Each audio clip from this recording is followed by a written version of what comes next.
Nous n'avons plus les limites de la République démocratique du Congo telles que nous l'avons reçue en 1960. Nous avons perdu presque des territoires. Aujourd'hui, nous perdons Goma. C'est-à-dire qu'il faut prendre des Rutshuru, Masisi, Nirangongo et Lubero. Vous voyez ce qui arrive? Et vous allez parler des M23, qu'est-ce qu'ils ont? Ce sont les Rwandais qui sont installés ici. Et cela a été démontré par tous les rapports des Nations Unies. Mais pourquoi on n'arrive pas des sanctions? C'est-à-dire qu'on a une diplomatie de M. Félix qui a une diplomatie faible. Une diplomatie que je peux dire partisane. Qui ne prend vraiment pas en réalité les vraies questions de la République pour les mettre sur la table internationale. Voilà ce que je peux vous dire. Maître, non, pour les soldats du peuple, pourquoi vous insistez les dialogues? Madame, regardez M. Poutine. Il n'a jamais déclaré la guerre à l'Ukraine. Il parle d'une opération spéciale. Vous avez vu M. Félix déclarer la guerre? Il nous a amenés sur le front de la Constitution. Pendant qu'on prenait Goma, où on était en train de se battre à Goma, il y a des gens qui étaient au centre Ngana pour parler de la Constitution. Vous trouvez ça sérieux? De vous-même là, vous trouvez ça sérieux? Quand vous voyez tous ces ministres passer ici, les PDG, vous voyez vraiment que ce sont des gens qui sont dans un pays qui est en guerre? Vous le pensez? Monsieur Fayoulou, c'est un citoyen congolais. Monsieur Kabila, c'est un citoyen congolais. Katumbi, Mukwege, tout le monde. Vous pensez qu'ils n'ont rien à dire? Même si nous l'avons combattu, M. Joseph Kabila, vous pensez qu'en 12 ans, il ne connaît rien sur la République? Il n'a rien à dire? C'est un Congolais. Nous avons besoin de tout le monde. Écoutez, quand un enfant est malade et qu'entre le papa et la maman, il y a des disputes, vous devez d'abord taire les disputes. Vous devez d'abord voir comment vous devez amener l'enfant à l'hôpital, comment il peut être soigné. Comme ça, vous allez voir les restes. Il n'y a que ça. Donc, toutes les guerres, même la guerre mondiale, a fini par un consensus, par un dialogue. Et évidemment, dans vos têtes là, ou la tête de ceux qui ont la passerelle du pouvoir ici, usurpé, ils pensent que discuter, c'est partager le pouvoir. C'est ce qu'ils pensent, c'est tout ce qu'ils ont. Hier, vous avez vu combien de PDG dans la rue? Vous les avez vus? Ils vont prendre des jeeps, ils vont prendre des avions, ils vont prendre des bateaux et ils vont fuir. Ils vont laisser le peuple ici. Vous avez vu des ministres hier dans les rues de Kinshasa? Vous parlez de quoi, madame? Nous devons nous mettre d'accord, voir ensemble. L'opposition, qu'est-ce que vous dites? La résistance, qu'est-ce que vous dites? Ceux qui ont la passerelle du pouvoir, pourquoi vous n'avez pas mis fin à la guerre? Et vous trouverez des solutions. Maintenant, là, nous sommes divisés. Il y a des gens qui n'acceptent pas ce que M. Kabila fait. D'autres n'acceptent pas ce que Fayoulou fait. Et plus dangereux, on n'accepte pas ce que M. Félix est en train de faire. C'est ça la République. Vous n'avez jamais vu en France, quand il y a eu des problèmes de sécurité, qu'est-ce que Macron a fait? Il a appelé tout le monde. Est-ce qu'on a partagé le pouvoir? C'est parce que sur votre tête, là ou dans votre tête, vous avez seulement le partage du pouvoir. Le pouvoir vient du peuple. Et ce qui est dangereux, vous avez vu, depuis qu'il a parlé du changement de la Constitution, les choses se sont accélérées. On ne va pas accepter la balkanisation. Soyons humbles. Moi, je n'ai plus 50 ans. Peut-être vous, là, vous n'avez plus 50 ans. Qu'est-ce que nous allons léguer à nos enfants? Est-ce qu'on y pense?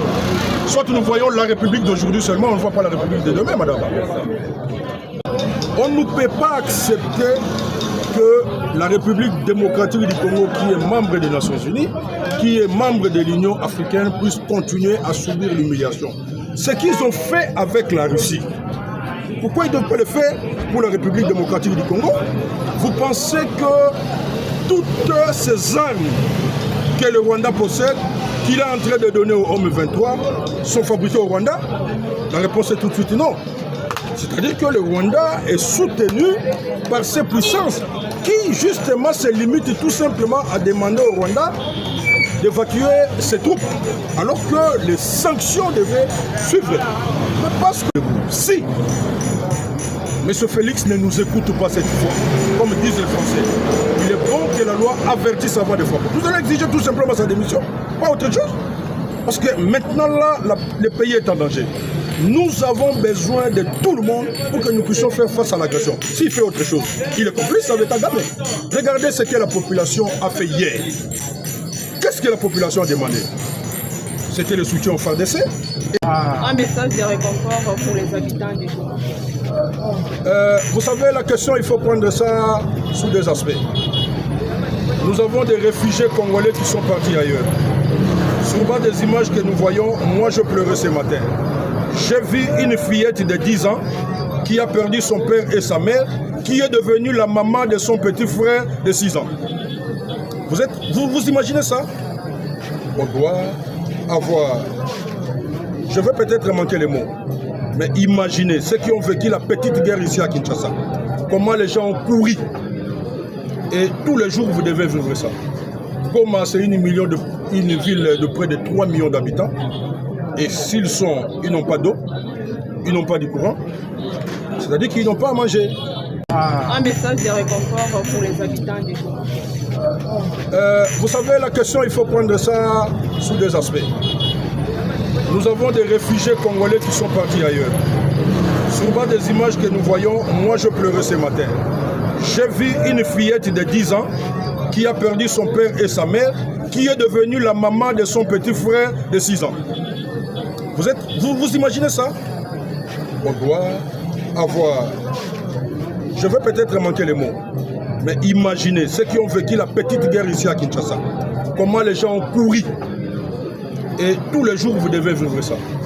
Comment c'est une ville de près de 3 millions d'habitants.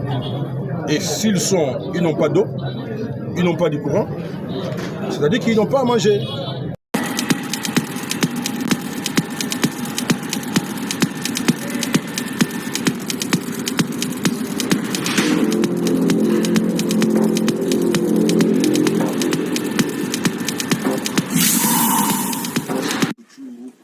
Madame la journaliste. Nous voudrons, avant de commencer notre entretien, j'aimerais que vous présentiez un peu. Je suis le monsieur Maître Clément Mouzaka Aimé, secrétaire national en charge de l'État de droit et justice de l'Essigné. L'actualité dominée par l'agression rwandaise à Goma, ils ont envahi la ville. Quelle est votre impression? Bon, l'impression c'est celle de tous les Congolais patriotes, les Congolais qui aiment bien leur pays. C'est la désolation, c'est l'humiliation. Mais nous devons nous tenir debout, nous devons avoir les pouvoirs parce que nous l'avons toujours dit, en tout cas avec le commandant du peuple, Martin Fayulu. Il faut ignorer le M23.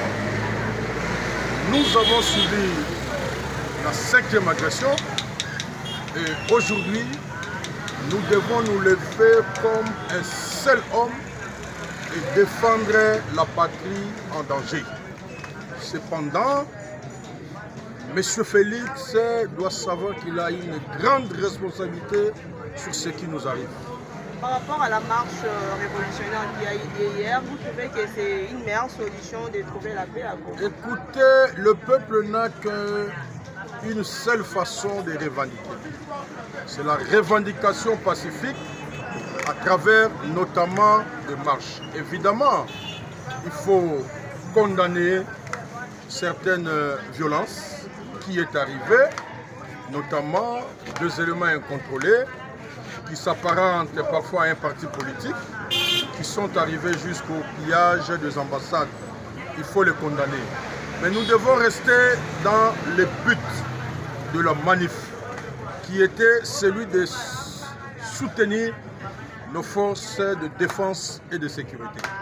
Parce que nous avons eu des militaires qui ont tenu à Goma, bien qu'ils étaient abandonnés par leurs supérieurs hiérarchiques, mais ils ont tenu.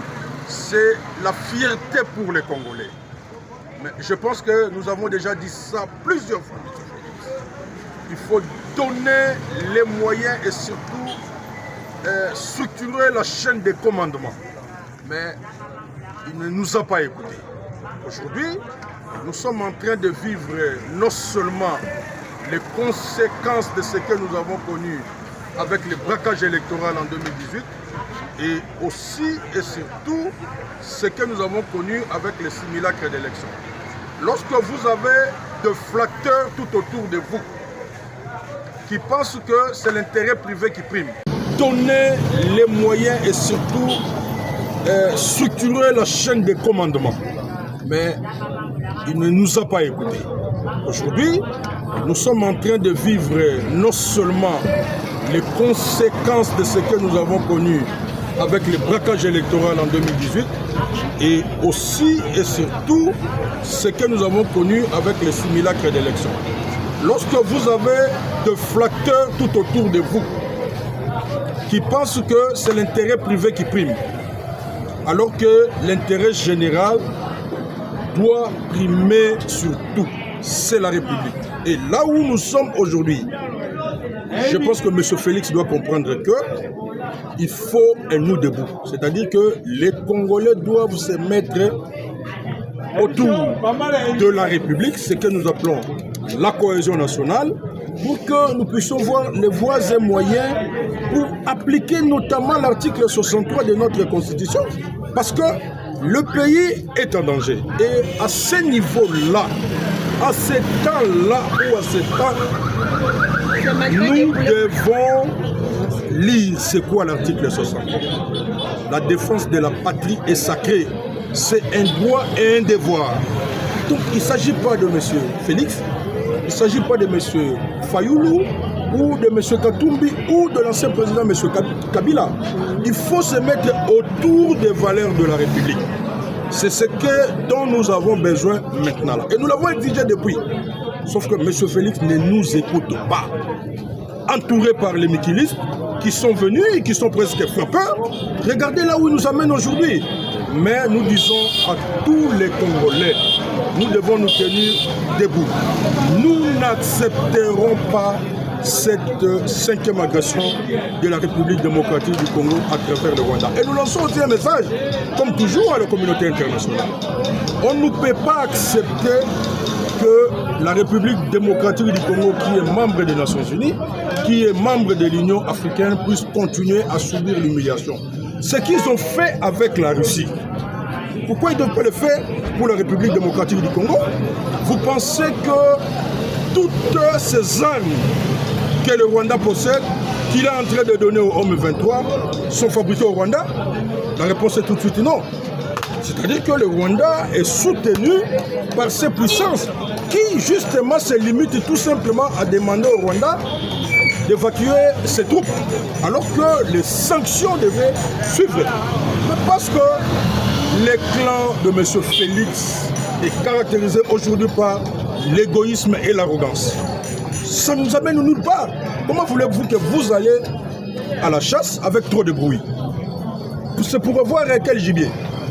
Aujourd'hui, nous avons, comme le commandant du peuple l'a souhaité, l'a demandé, il faut un nous debout. Si M. Félix ne nous écoute pas cette fois, comme disent les Français, il est bon que la loi avertisse avant de frapper. Nous allons exiger tout simplement sa démission, pas autre chose. Parce que maintenant, là, le pays est en danger. Nous avons besoin de tout le monde pour que nous puissions faire face à l'agression. S'il fait autre chose, il est complice avec Kagame. Regardez ce que la population a fait hier. Qu'est-ce que la population a demandé? C'était le soutien au FARDC. Et les FARDC sont apolitiques. Les FARDC, ce ne sont pas les militaires de M. Félix, ni de M. Kagame ou de M. Kabila, moins encore de M. Katumbi. Ce sont les forces de défense et de sécurité de la République. Donc, il faut un nous debout. Et maintenant, là, nous avons besoin des élites congolaises. Ceux qui comprennent qu'aujourd'hui, si nous perdons par la voie des arts, c'est-à-dire que tous les combats menés depuis Etienne Tshisekedi est par terre. Nous avons vu ce que nous avons vu avec la FDL. Ils sont venus ici, c'était avec des Rwandais. Vous pensez que si les Rwandais aujourd'hui prenaient le pouvoir, ils vont retourner encore chez eux? Qui est en train de penser ça? Personne. Donc voilà pourquoi nous devons tous être humbles, se considérer comme étant des Congolais, que vous soyez du nord, du sud, de l'est ou de l'ouest. La question nous concerne tous sans discrimination. Donc, il faut que nos pères spirituels notamment, qui connaissent bien les acteurs politiques, qui connaissent bien les enjeux politiques aujourd'hui, ils nous ont dit que l'année 2025 doit être une année de paix. Non seulement pour la République démocratique du Congo, mais aussi pour les Grands Lacs. Ça nous rassure. Nous devons tous adhérer. Voilà ce que nous voulons aujourd'hui. Un message de réconfort pour les habitants du Congo. Vous savez, la question, il faut prendre ça sous deux aspects. Nous avons des réfugiés congolais qui sont partis ailleurs. Sur base des images que nous voyons, moi je pleurais ce matin. J'ai vu une fillette de 10 ans qui a perdu son père et sa mère, qui est devenue la maman de son petit frère de 6 ans. Vous imaginez ça? On doit avoir... Je vais peut-être manquer les mots, mais imaginez ceux qui ont vécu la petite guerre ici à Kinshasa. Comment les gens ont couru. Et tous les jours, vous devez vivre ça. Goma, c'est une ville de près de 3 millions d'habitants. Et ils n'ont pas d'eau, ils n'ont pas de courant, c'est-à-dire qu'ils n'ont pas à manger. Vous avez déjà entendu l'intervention de l'État congolais depuis? Vous avez entendu l'intervention de la communauté internationale? C'est-à-dire que le peuple est abandonné. Qu'est-ce que nous pouvons encore demander si ce n'est de mettre fin à la guerre? Même si on te donnait le pain aujourd'hui. Et demain, qu'est-ce que tu vas faire? Vous pensez que si aujourd'hui, les informations que nous suivons se conformer, c'est-à-dire que nous allons prendre retraite et nous n'allons pas chercher à récupérer Goma. La guerre tue. Il n'y a pas une bonne guerre. Et nous devons trouver la solution. La solution, ce n'est pas ailleurs, c'est ici à Kinshasa. Félix est allé à Nairobi. Est-ce qu'il nous a ramené, nous, en tant que peuple congolais, une solution? Il est allé à Luanda. Le fait de se rencontrer avec Kagame. Kagame trouvera toujours des prétextes. Il vous parlera toujours des FDLR. C'est M. Félix qui a amené des FDLR ici. Ce sont les Nations Unies. Pourquoi ils ne doivent pas s'occuper des FDLR? Ce n'est pas la République démocratique du Congo. C'est là où nous les condamnons justement. Alors qu'en réalité, on devait condamner la personne qui devait être condamnée, c'est M. Kagame. Maintenant, on est obligé de condamner M. Félix Tshisekedi à cause de ses erreurs. Lui, il n'a pas amené les FDLR ici. Le prétexte de tout le temps de M. Kagame. Ce sont les Nations Unies. C'est eux qui doivent chercher. Ils sont où? Ils sont combien? On les amène à Papouasie, on les amène, je ne sais pas, au Togo ou partout ailleurs. C'est dans cette situation que nous pouvons mettre fin à ces agressions extérieures. Mais nous devons commencer par nous mettre tous d'accord comme politique, parce que la question est plus que urgente. Aujourd'hui, nous n'avons plus les limites de la République démocratique du Congo telles que nous l'avons reçue en 1960. Nous avons perdu presque des territoires. Aujourd'hui, nous perdons Goma. C'est-à-dire qu'il faut prendre des Rutshuru, Masisi, Nirangongo et Lubero. Vous voyez ce qui arrive? Et vous allez parler des M23, qu'est-ce qu'ils ont? Ce sont les Rwandais qui sont installés ici.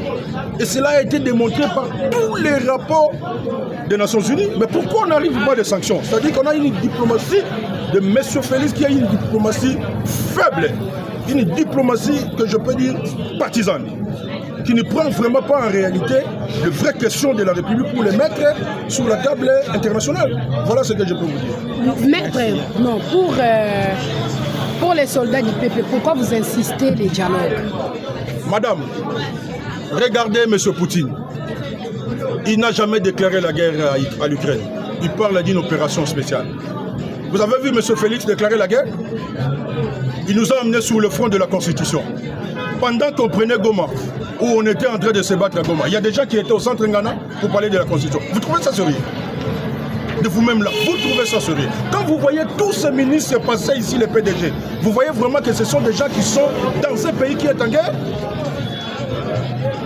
Vous le pensez? M. Fayoulou, c'est un citoyen congolais. M. Kabila, c'est un citoyen congolais. Katumbi, Mukwege, tout le monde. Vous pensez qu'ils n'ont rien à dire? Même si nous l'avons combattu, M. Joseph Kabila, vous pensez qu'en 12 ans, il ne connaît rien sur la République? Il n'a rien à dire? C'est un Congolais. Nous avons besoin de tout le monde. Écoutez, quand un enfant est malade et qu'entre le papa et la maman, il y a des disputes, vous devez d'abord taire les disputes. Vous devez d'abord voir comment vous devez amener l'enfant à l'hôpital, comment il peut être soigné. Comme ça, vous allez voir les restes. Il n'y a que ça. Donc, toutes les guerres, même la guerre mondiale, a fini par un consensus, par un dialogue. Et évidemment, dans vos têtes là, ou la tête de ceux qui ont la passerelle du pouvoir ici, usurpé, ils pensent que discuter, c'est partager le pouvoir. C'est ce qu'ils pensent, c'est tout ce qu'ils ont. Hier, vous avez vu combien de PDG dans la rue? Vous les avez vus? Ils vont prendre des jeeps, ils vont prendre des avions, ils vont prendre des bateaux et ils vont fuir. Ils vont laisser le peuple ici. Vous avez vu des ministres hier dans les rues de Kinshasa? Vous parlez de quoi, madame? Nous devons nous mettre d'accord, voir ensemble. L'opposition, qu'est-ce que vous dites? La résistance, qu'est-ce que vous dites? Ceux qui ont le passerelle du pouvoir, pourquoi vous n'avez pas mis fin à la guerre? Et vous trouverez des solutions. Maintenant, là, nous sommes divisés. Il y a des gens qui n'acceptent pas ce que M. Kabila fait. D'autres n'acceptent pas ce que Fayoulou fait. Et plus dangereux, on n'accepte pas ce que M. Félix est en train de faire. C'est ça la République. Vous n'avez jamais vu en France, quand il y a eu des problèmes de sécurité, qu'est-ce que Macron a fait? Il a appelé tout le monde. Est-ce qu'on a partagé le pouvoir? C'est parce que sur votre tête, là ou dans votre tête, vous avez seulement le partage du pouvoir. Le pouvoir vient du peuple. Et ce qui est dangereux, vous avez vu, depuis qu'il a parlé du changement de la Constitution, les choses se sont accélérées. On ne va pas accepter la balkanisation. Soyons humbles. Moi, je n'ai plus 50 ans. Peut-être vous, là, vous n'avez plus 50 ans. Qu'est-ce que nous allons léguer à nos enfants? Est-ce qu'on y pense? Soit nous voyons la République d'aujourd'hui seulement, on ne voit pas la République de demain, madame. Merci beaucoup, maître. C'est moi qui vous remercie.